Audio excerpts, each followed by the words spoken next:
The Maryland General Assembly did not pass the Starter and Silver Homes Act designed to add 5,400 additional affordable housing units annually. It's Friday, May 8th, 2026. Happy Mother's Day weekend. I'm Kimberly Barton, broker owner of Kinetic Realty, your go-to real estate resource in Maryland. This is the weekly Maryland Market Minute. The bill was to allow townhouses and smaller, affordable single-family homes to be built on smaller lots to open up options for first-time and senior buyers. What did pass, the Maryland Transit and Housing Opportunity Act, is designed to increase housing supply by encouraging higher density mixed-use development near major transit stations such as the MARC, Metro, and Light Rail. This law limits certain local zoning restrictions in these transit-oriented areas, making it easier to build townhomes, apartments, and workforce housing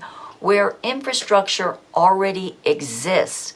The goal is to create more walkable communities, reduce commuting times, and address the Maryland ongoing housing shortage. How does our inventory look right this minute? Coming soon properties fell 21% to 1,658 units at a median list price of $499,000. 2,390 properties came on the market since my last report, and the median list price was $449,000.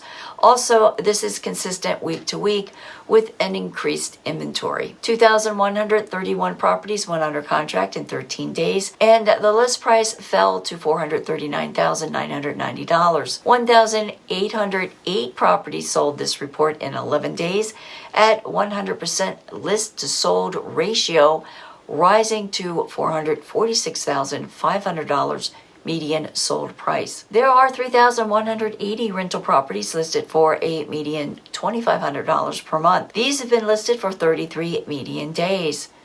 Are you curious about housing values in your area? Well, reach out to me and let's talk. That's your wrap for this week's Maryland Market Minute for Friday, May 8th, 2026. Thanks so much for tuning in. Enjoy your weekend. I'll see you next week. Take care.